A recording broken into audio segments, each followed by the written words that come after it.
UFC fights while also talking about the first round knockout of Hamzah Sheeraz, which, by the way, was really impressive considering the fact that Liam Williams doesn't really get knocked out by anybody if you really think about it, right? Chris Eubank wasn't able to do this, at least not within that fashion, with the quickness that Hamzah Sheeraz is able to offer. But again, it shows that he's on a different level than these other guys. Let's take a look at some fights that, what's his name, has Liam Williams. Because this is not usual for anybody to be able to knock out somebody like this, at least not this early in the stage of Hamzah Sheeraz's career right now. So Liam Williams has had a total of 25 fights, okay? 20 of them were by knockout, which shows you that the guy is a kill or be killed type of fighter.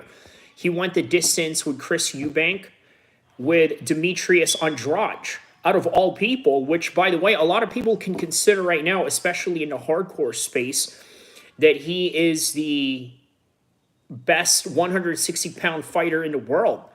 I mean, would you agree with that notion, or is that far-fetched?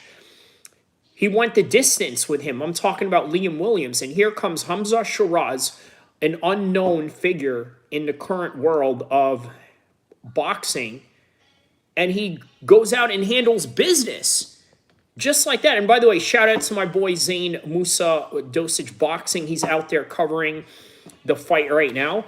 He is, well, it's his birthday, and it's a great birthday to have, especially when you're out there in my opinion, probably the best event going on tonight. Obviously, there's a UFC tonight. Let's tap into that a little bit, because right now, the current fight that is going on right now is Luke Bumi versus Bruna Brazil, which is in the women's strawweight division. So let's take a look at the fights that have had already happened tonight in the UFC as we're currently covering this. So, by the way, guys, don't forget to like and subscribe. I'm going to go over the results, or just a little bit of the commentary of the fights that have happened tonight in the UFC, and then I'm going to talk more about the incredible Hamzah Sheeraz. Okay, so this is going to be a really interesting discussion, considering the fact that, well, we just didn't expect any of this. So in the beginning of the night, Haider Amol taking on Fernie Garcia gets a second round knockout. In the first round, these two were just going at it, going back and forth. Even Fernie Garcia had his own moments here where he was able to rock Haider. And then right after that, Haider was just able to finish him in the second round with strikes. So 56% strikes on the part of Haider, the more accurate fighter. Has one takedown during the fight, 54% in his significant strike. And great win for Amol in that one, the first fight of the night. Moving on, you had Bogan Gusov with his first round knockout against Zach Pogaya. And then Max Griffin had a real good fight right here against Jeremiah Wells. This was a very 50-50 fight, in my opinion. Obviously, the more active fighter in here was Jeremiah Wells, but Max Griffin was just a lot more accurate in the feet according to the statistics. They gave the fight to Max Griffin. They both had 1 and 2 in their takedown attempts, and there is a win for Sacramento's very own Max Griffin. By the way, I'm going to tell you guys some benefits of Hamzah Sheeraz being able to train out here in California after I go over these current fights that have happened so far. So right now, obviously, the women's strawweight bout is going on right now in the UFC. Before that, it was Devin Clark versus Marcin Parsanio, which was a decision win for Marcin.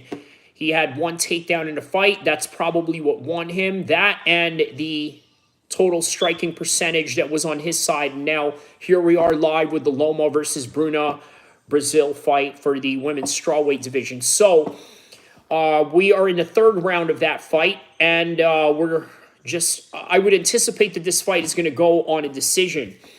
So Here's what I got to say about the first round knockout for Hamzah Sheeraz. I think that Hamzah Sheeraz is a very dangerous fighter in the 160-pound division. First of all, he's 6'3".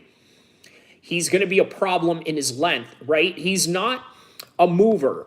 If he was a mover, I'm telling you right now, I think he would be very unstoppable. And what do I mean by mover? Well, you look at the style that he fights. Obviously, they call it the Mexican boxing style, right? Which is basically a close range fighting style where they get up close and go hit your body, throw hooks at you, rather than using your range, which, by the way, at 6'3" and 160 pounds is very beneficial for somebody like Hamzah Sheeraz. But he can fight you in the inside, which is what makes him very dangerous. Reminds me a lot of somebody like David Benavidez. If you guys agree or disagree, don't forget to comment, like down below. Let me know what you guys think. Does he have the same similarities as David Benavidez, or even somebody like Tommy Hearns, which oftentimes they really compare Hamzah Sheeraz to? So now I want to talk about why I think it's really important that he trains out here in California. I think that like anywhere else in the world, there's rough neighborhoods. And oftentimes when you live in a rough neighborhood, it cultivates you into a certain motivation that you want to get out of there, right? This is what you get from a lot of the people that, let's say, are aspiring rappers or aspiring fighters that come out of here in California. Although I will say, if you are an aspiring rapper, it would probably be best that you live in a very well-known big city. Why is that? Well, for the simple fact that you have bigger opportunities in terms of the availability of, let's say, the record labels that are around you, the proximity to the people that you can create networks with. And I think fighting is the same in that particular aspect, which, again, Hamzah Sheeraz training out here, though great for his fighting spirit of being around a lot of people that come from these gang-ridden neighborhoods, but at the same time, I think it's also great for him to be able to have the availability of all these different talents that are out here to spar with him. He mentions and cites something to the effect of, well, you know what, I've had Russian national champions, Olympic level guys that he can pick off of when he's training out there in the Ricky Fuentes gym. So these are some of the great availabilities that this brother has going on, which is the reason why I think he is looking like the way that he does. He said something to the effect where it took Ricky Hatton and among other of these top British fighters like Anthony Joshua to finally go to the United States, train, because, well, they felt like they needed a change. He felt like before he goes and loses, he just figured he'll just skip all that now and just do it so long as he has the financial backing. Well, here he is. He was able to do this with a great training camp. You've seen the videos of him training in observatory in LA, right? Shadow boxing up in there, doing the rope climbs in Santa Monica. By the way, the same place where I did a little rope climb as well.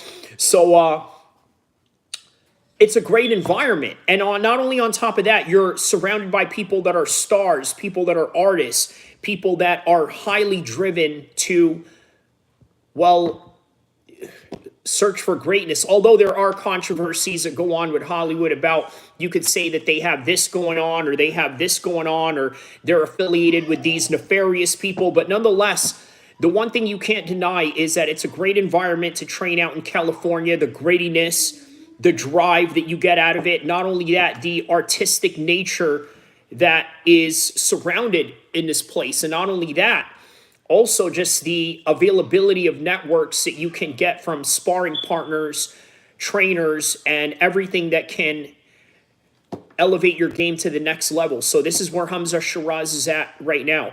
So obviously, I just covered all the fights from the point of Loma Bokami versus Bruna Brazil, which, by the way, Loma had beaten just Bruna Brazil right now by a decision.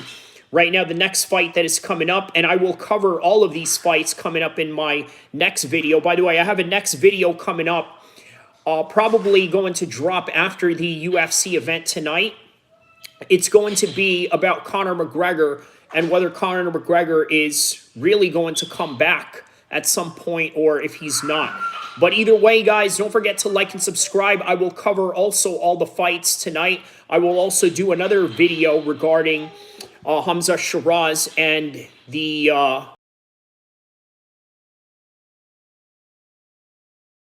UFC 298 that is also going to be taking place out here in the West Coast in Anaheim, California. So don't forget to like and subscribe and share, tell a friend to tell a friend, and I'll see you guys again.